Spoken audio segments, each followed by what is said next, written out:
بسم اللہ الرحمن الرحیم۔ آپ دیکھ رہے ہیں ہمارا YouTube channel Asad Islamic views. حضرت سلیمان علیہ السلام کے لیے جنات کے کھودے ہوئے کنویں۔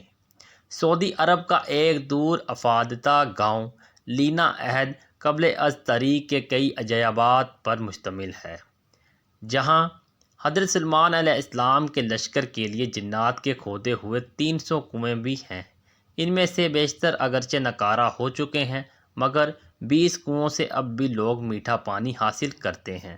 جنات نے یہ کنویں زمین کی بجائے سخت ترین چٹانوں کو توڑ کر بنائے تھے، جس پر اب بھی ماہرین حیران ہیں۔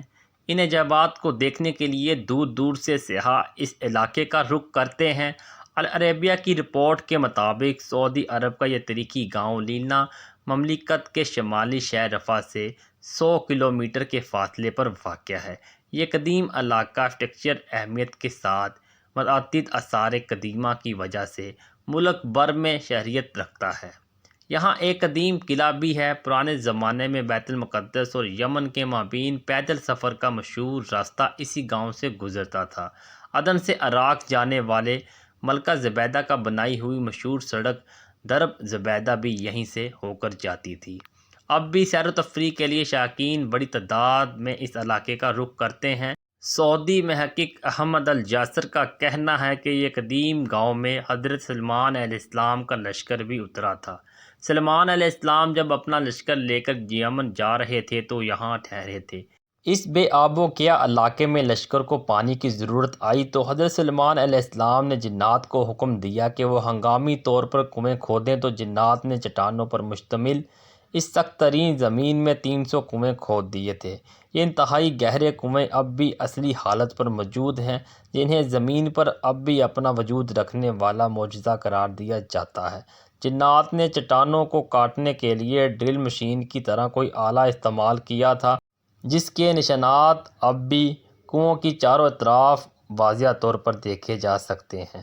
ماہرین اس پر تحقیق کر رہے ہیں کہ جنات نے آخر کس طرح ان سخت ترین چٹانوں کو 60 سے 80 میٹر گہرائی تک کاٹا تھا، اور انہوں نے کون سے آلات کی مدد حاصل کی تھی۔ اگرچہ ان 300 میں سے اس وقت صرف 20 کنویں ہی کارآمد رہ گئے ہیں، تاہم سارے کنووں کے نشانات اب بھی یہاں موجود ہیں۔ ان کنووں کو دیکھنے والا ہر شخص حیرت زدہ ہو کر رہ جاتا ہے۔ تاریخی روایت کے مطابق جب حضرت سلیمان علیہ السلام اپنے لاؤ لشکر سمیت یمن جا رہے تھے تو وہ یہاں دوپہر کے کھانے کے لیے اترے تھے۔ لشکر میں جنات کی فوج بھی شامل تھی۔ جب لوگ پیاسے ہوئے تو حضرت سلیمان علیہ السلام نے جنات کی فوج کے کمانڈر سابتر کی طرف دیکھا تو وہ ہنس رہا تھا۔ حضرت سلیمان علیہ السلام نے اس سے ہنسنے کی وجہ پوچھی تو اس نے کہا کہ آپ لوگ پیاس سے تڑپ رہے ہیں، مگر میٹھا پانی آپ کے قدموں کے نیچے ہی ہے۔ حضرت سلیمان علیہ السلام نے سابتر کو پانی نکالنے کا حکم دیا تو تھوڑی دیر میں ہی اس نے اپنی فوج کی مدد سے 300 کنویں کھود دیے، اور سیدنا سلیمان علیہ السلام کا پورا لشکر سیراب ہو گیا۔ معروف مورخ یاقوت حموی کے دور تک یہ سارے کنویں میٹھے پانی سے لبالب بھرے ہوئے تھے۔ یاقوت حموی نے اپنی مشہور کتاب معجم البلدان میں لکھا ہے کہ لینا عراق کے شہر وسط سے مکہ مکرمہ جاتے ہوئے 7ویں منزل پر آتا ہے۔ یہ علاقہ اپنے میٹھے پانی کے کنووں کی وجہ سے شہرت رکھتا ہے۔ ان کنووں کی وجہ سے یہ علاقہ بعد میں ایک تجارتی مرکز بن گیا تھا۔ یہاں عراق اور عرب کے تاجر منڈیاں لگاتے۔ نجد سمیت سعودی عرب کے شمالی علاقوں کے لوگ یہاں آ کر خریداری کرتے۔ تاجر اپنے سامان تجارت کو یہیں اگلے سیزن تک محفوظ کے لیے پہاڑوں پر بنے بڑے بڑے گوداموں میں رکھتے، جنہیں سیبیات کہا جاتا ہے۔ یہ گودام اب بھی وہاں موجود ہیں۔ یہ علاقہ مختلف آثار قدیمہ کی وجہ سے بھی بہت شہرت رکھتا ہے۔ سعودی حکومت نے یہاں ایک شاہی قلعہ بھی تعمیر کرایا ہے۔